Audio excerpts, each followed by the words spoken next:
Modulation. అలాంటి వ్యక్తిని పుట్టిన ప్రతి ఒక్కరూ స్మరించుకోవడం తప్ప మళ్ళీ అలాంటి నటులు అలాంటి నాయకులు మళ్ళీ పుట్టరు. అలాంటి రామారావు గారి గురించి ఈరోజు బాలకృష్ణ గారి సమక్షంలో ఆయన 101వ జయంతి సందర్భంగా స్మరించుకోవడం నిజంగా అదృష్టంగా భావిస్తున్నాను sir. Thank you so much. Telugu జాతి గౌరవాన్ని రామారావు గారు కాపాడితే రామారావు గారి గౌరవాన్ని ఒక పక్క దమ్మున్న సినిమాలు చేస్తూ ఇంకో పక్క నిజాయితీగా రాజకీయాలు చేస్తూ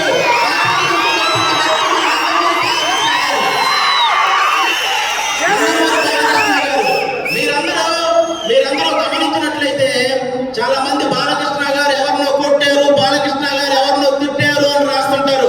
కానీ బాలకృష్ణ గారు కొన్ని వేల మంది పేద ప్రజల బతుకులు నిలబెట్టారు. అది రావాలి.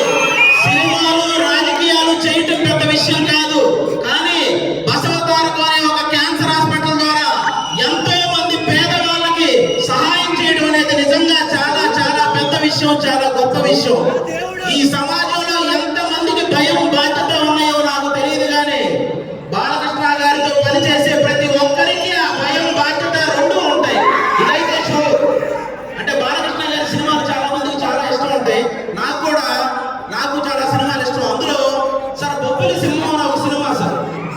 మీరు వైట్ అండ్ వైట్ పంచకట్టుతో నడుచుకుంటూ వస్తుంటే అంటే శ్రీరాముడు శ్లోకం వస్తుంటుంది. మీనా గారు మిమ్మల్ని అలా చూస్తూ ఉండిపోతారు. నాకు తెలిసి రామారావు గారి తర్వాత మళ్ళీ పంచకట్టులో అంత అందంగా ఉండే హీరో మన బాలకృష్ణ గారు.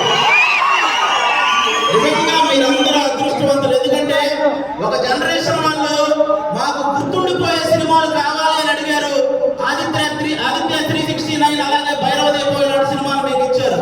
ఒక జనరేషన్ వాళ్ళు మేము తొడగొట్టే సినిమాలు కావాలని అడిగారు. సమరసింహారెడ్డి, నరసింహనాయుడు అనే సినిమాలు మీకు ఇచ్చారు. ఒక జనరేషన్ వాళ్ళు మేము కాలం ఎగరేసే సినిమాలు కావాలన్నారు.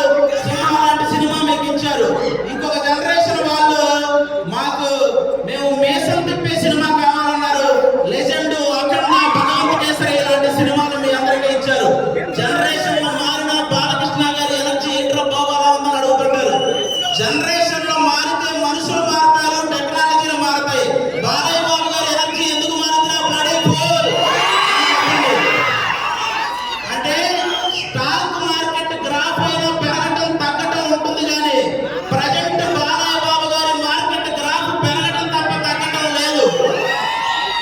అంటే అటు పక్క సినిమాల్లో అన్స్టాపబుల్, ఓటీటీలో అన్స్టాపబుల్, రాజకీయాల్లో అన్స్టాపబుల్, సేవ చేయడంలో అన్స్టాపబుల్, అనవసరంగా దూరిన వాడిని కొట్టడంలో అన్స్టాపబుల్, అవసరం అడిగిన వాడికి పెట్టడంలో అన్స్టాపబుల్.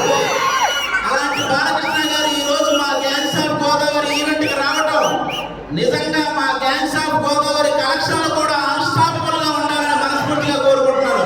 మా సినిమా ఎలా ఉండబోతుంది అంటే 10 నిమిషాల్లో క్లోజ్ అయ్యే పప్పు మీద చేయి బాలయ్య అనే స్లోగన్స్ వస్తే ఎంత కిక్ వస్తుందో మా గ్యాంగ్స్ ఆఫ్ గోదావరి సినిమా అంత కిక్ ఇస్తుంది మీకు. బాలకృష్ణ గారు చేతిలో ఉన్న మైక్ స్టైల్ గా ఎగరేసి పట్టుకున్నప్పుడు ఎంత కిక్ వస్తుందో మా గ్యాంగ్స్ ఆఫ్ గోదావరి సినిమా అంత కిక్ వస్తుంది. బాలకృష్ణ గారు ఇంట్రెస్టింగ్ గా మాట్లాడుతున్నప్పుడు మధ్యలో ఫోన్ వస్తే ఆ ఫోన్ తీసి స్టైల్ గా ఇసిరేసినప్పుడు ఎంత కిక్ వస్తుందో మా గ్యాంగ్స్ ఆఫ్ గోదావరి సినిమా అంత కిక్ వస్తుంది. పద్ధతిగా ఫోటో దిగాల్సినోడు ఫోన్ తెచ్చి మొహాలు పెట్టినప్పుడు బాలకృష్ణ గారు అలా తడితే మీకు ఎంత కిక్ వస్తుందో మా గ్యాంగ్స్ ఆఫ్ గోదావరి సినిమా అంత కిక్ వస్తుంది. బాలకృష్ణ గారి సినిమాల్లో సెకండ్ హాఫ్ లో వచ్చే క్యారెక్టర్ మనకి ఎంత కిక్ ఇస్తుందో ఈ గ్యాంగ్స్ ఆఫ్ గోదావరి సినిమా కూడా అంత కిక్ ఇస్తుంది. ఫైనల్ గా ఒక మాటలో చెప్పాలంటే మ్యాన్షన్ హౌస్ వేస్తే ఎంత కిక్ మా గ్యాంగ్స్ ఆఫ్ గోదావరి కూడా అంతే కిక్ ఇస్తుంది. ఒక్క మాట బాలయ్య బాబు గారి పర్మిషన్ తో చెప్పాలనుకుంటున్నాను.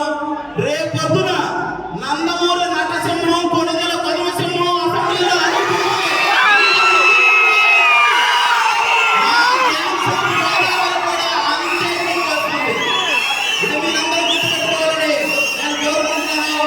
అలాంటి బాలయ్య బాబు గారు ఈ రోజు మా ఈవెంట్కి రావడం నిజంగా మా అదృష్టం. Thank you sir, thank you so much. ఈ సినిమాలో విశ్వక్సేన్ గారు ఒక 28 ఏళ్ల కుర్రాడు రత్న అనే పేరుతో థియేటర్లో చేయబోయే మాస్ జాతరను మీరందరూ రేపు 31వ తేదీ చూడబోతున్నారు. మామూలు విషయం కాదు. అతను విశ్వక్సేన్ అనే అతను